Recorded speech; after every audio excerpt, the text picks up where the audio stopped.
Hello Matrix, my name is Retief and I'm a project manager with the South African Institute of Chartered Accountants. Normally at this time of year, we'd be seeing you at your schools or you'd be with us at one of our Tutuga development camps. But because of the situation, we aren't able to do that currently. If you're feeling a bit frustrated and annoyed, we completely understand because we're feeling the exact same way. And we understand how tough it must be without having the extra support to help you through. And whilst we can't be with you in person, we're trying our best to be with you in the only way we can right now, and that's digitally.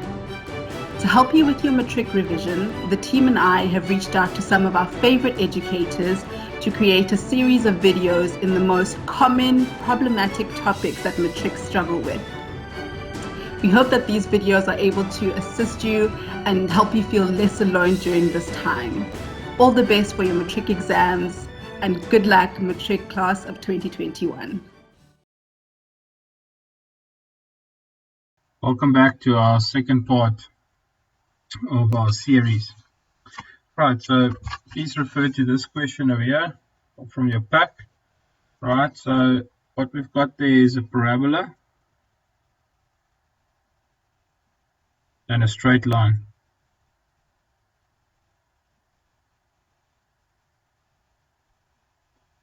Right, so A is the turning point of F. The axis of symmetry of F intersects the x-axis at E and the line G at the point D, M and N. C is the y-intercept of both F and G. So the first question is write down the coordinates of A. Right, now if you look at the formula, A, x plus p squared plus q. This is the turning point formula, right? So x plus 5 means the graph is shifting 5 to the left. So the answer there is minus 5 and 8 down, which is minus 8. Right, 4.22 says write down the range of f. So if you look at the range is the y values. Now let me just fill that in there. So that's minus 5 and minus 8. So the minimum y value for the parabola is minus 8. So therefore all y values are higher or greater than minus 8. So therefore the range should be y is bigger than or equal to minus 8. 43, it says calculate the values of m and n. Right, now if you look at this line over here,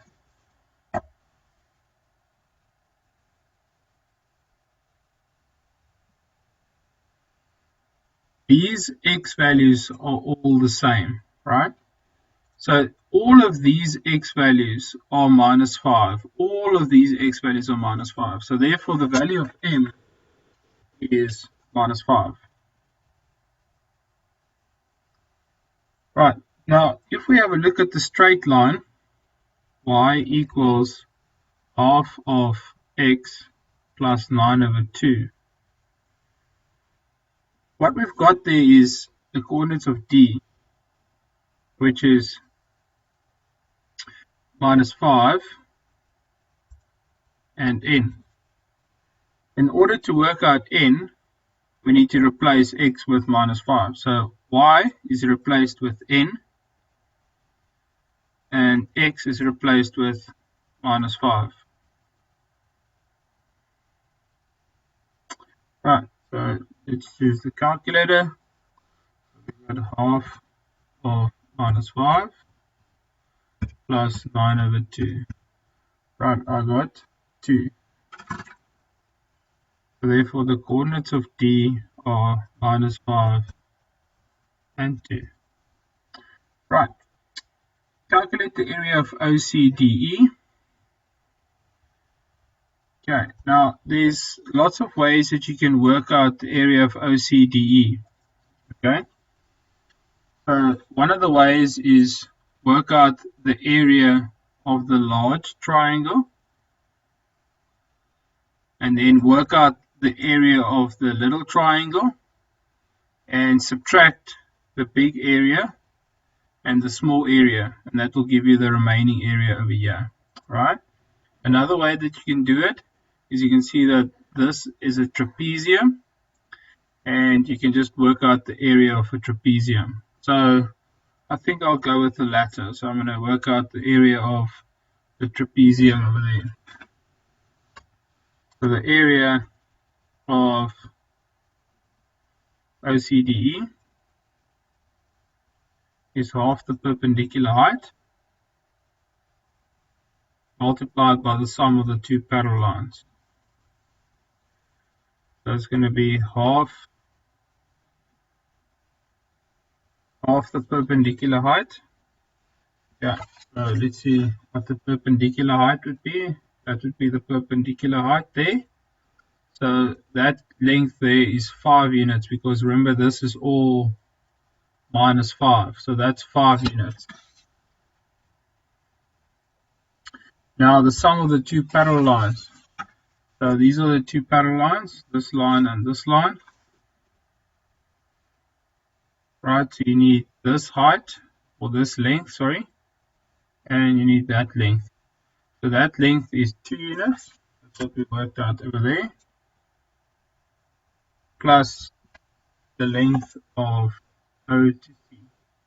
Now remember, it said that both of them had the same y-intercept. So if you look at the straight line, half x plus 9 over 2, so 9 over 2 would be the y-intercept there. That would be 9 over 2. Okay, let's put that in our calculator. So it's going to be half of 5, open bracket, 2 plus 9 over 2, close brackets. I got 65 over 4 units squared. 425 says determine the equation of G inverse, the inverse of G in the form y equals. So the inverse of G, so we got y equals half of x plus 9 over 2. So in order to find the inverse, swap x and y. So x is equal to half y plus 9 over 2. And make y the subject of the formula. So I'm going to multiply by 2. That will give me 2x is equal to y plus 9. So therefore y equals 2x minus 9. So then the inverse of g is y equals 2x minus 9.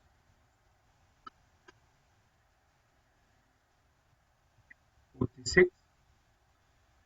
If h of x is equal to the inverse of g plus constant k is a tangent to f, determine the coordinates of the point of contact between h and f.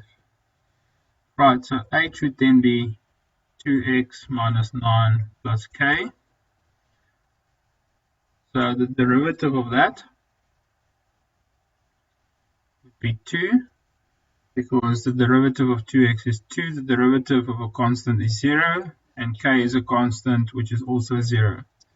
Now the derivative of f is, we first need to multiply that out.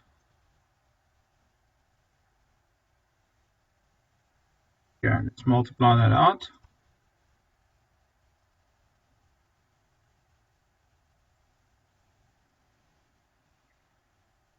Okay, half x squared plus 5x plus 25 over 2 minus 8, which is half x squared plus 5x plus 9 over 2. Right, that down.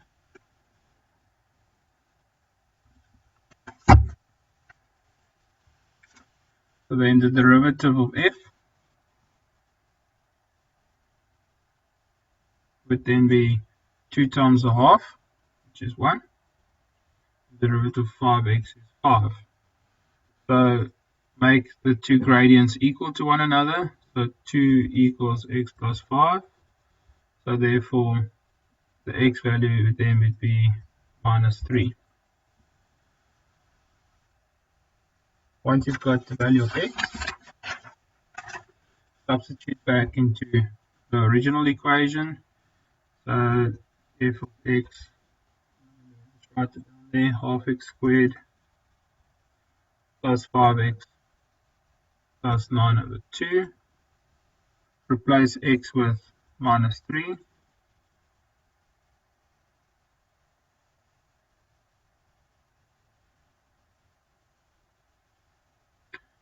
Okay, right, let's work it out. 1 over 2 bracket minus 3 to the power of 2 plus 5 times minus 3 plus 9 over 2.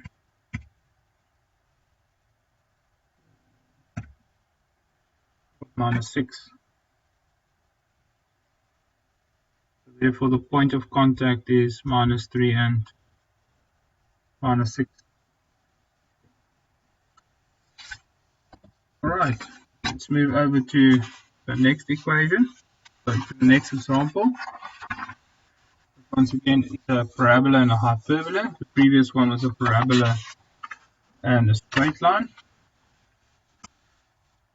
Okay, so let's have a look. So below the graphs of fx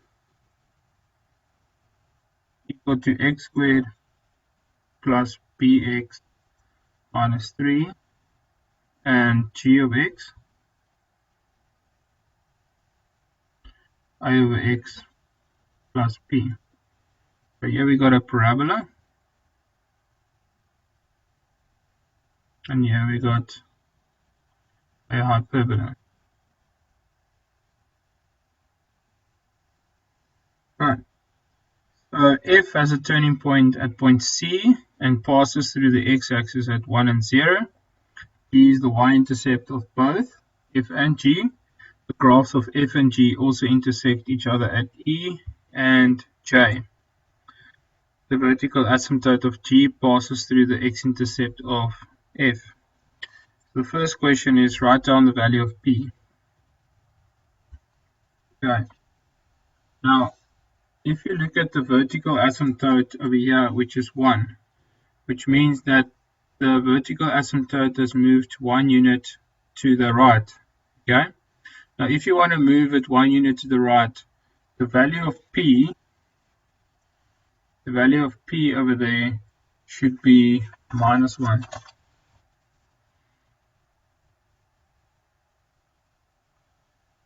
.2 show that a equals 3 and b equals 2. So if we look at the equation of the hyperbola at the moment, it's a over x minus 1. So we need a point. We need a point on the graph. So if I look over here, I need another point on the graph, on the hyperbola, right? Now, as you can see, there's point J, but we don't have the corners of J. Now let's focus on point D here. D is the y-intercept, okay, of both the hyperbola and the parabola. So to work out the y-intercept, obviously you make x 0. So if that is 0, the y-intercept then would be minus 3. So therefore, the coordinates of D would be 0 and minus 3. So therefore, the y value becomes minus 3 and the x value becomes 0. Yeah, so that's minus 3. I'm just going to put that over 1. It's a over minus 1. Cross multiply. So a times 1, which is a, minus 3 times minus 1, which is 3. So the value of a is 3. So I've already proved that the value of a is 3. Now I've got to look at the parabola, which is x squared plus bx minus 3. So I need a point on the parabola. Yeah, so the other point that I have on the parabola, except for the y-intercept, is this point here, which is the x-intercept, which is 1 and 0. So replace x with 1 and y with 0.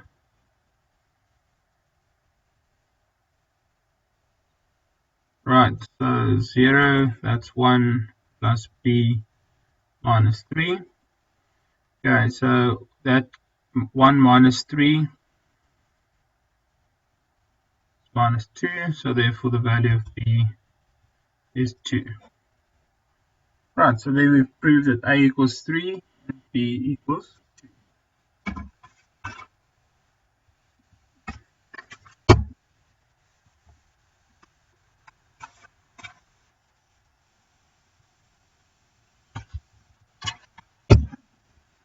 Right, question 4.3. Calculate the coordinates of C. So remember they said earlier that C is the turning point. So f of x is equal to, let me just get this straight, x squared plus the value of b, which is 2x minus 3. So there's two ways that you can do this. You can either use the formula x equals minus b over 2a. Let's do that quickly. So that's minus 2 over 2 times 1, so x equals minus 1. Or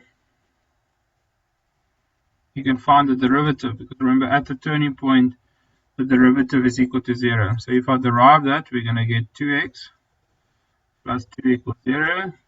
Take the 2 over and divide by 2. So as you can see, both options we get minus 1.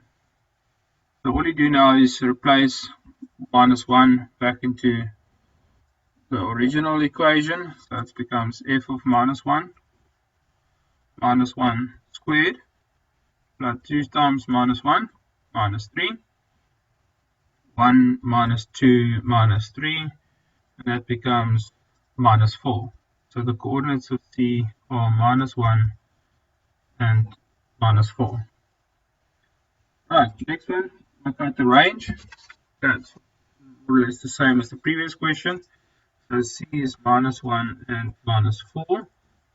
So as you can see that minus 4 is the lowest point on the graph, so therefore all other y values are higher than minus 4. So the range of f is y is greater than or equal to minus 4.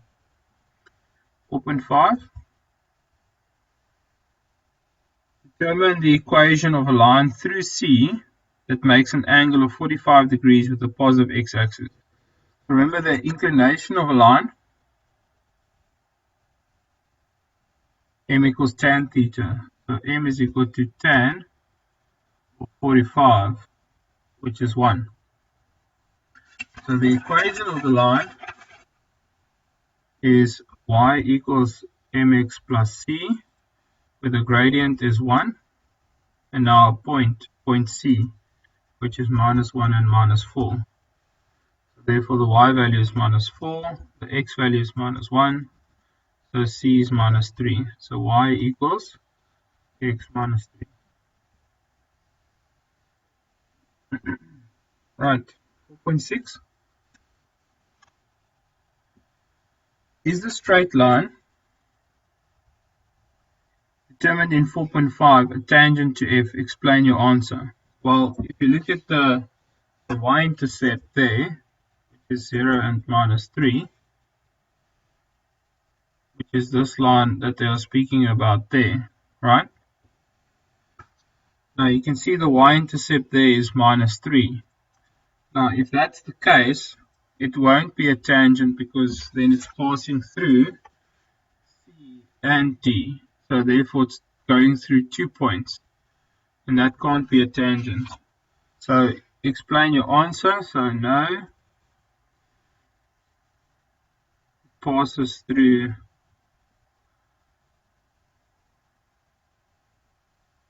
C and D.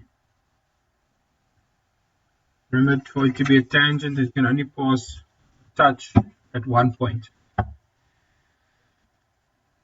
Okay, 4.6, 4.7.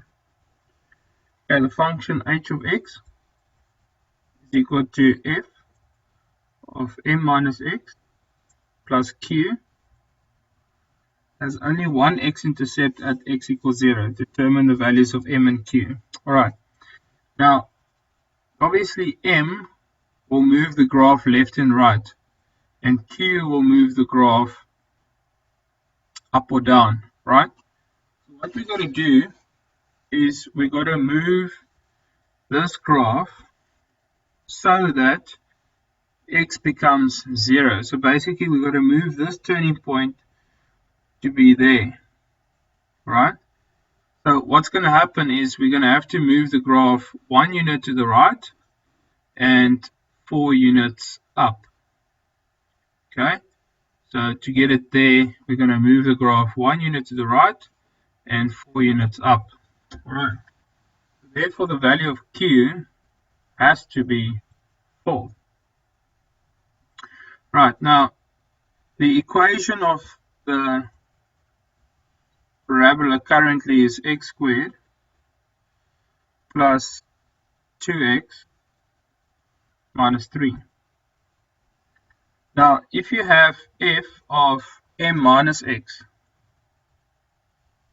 that will then become m minus x squared plus 2 times m minus x minus 3, and then we're going to shift it up by 4. But it said that x is equal to 0. So if x equals 0, then this becomes 0. Then we're going to have m minus x, so m minus 0 squared. That will become m squared plus 2 times m minus 0, which is 2m, plus 1. Therefore, that's a trinomial. M plus 1, m plus 1. Therefore, m equals minus 1. So that was a nice little touch there at the end. A little bit more difficult for upper level 3, maybe level 4 question there. Alright, so that's the end of this video. So I'm going to try and cover 2 questions at a time in a video. That's not too long and tedious. Right, see you in the next one.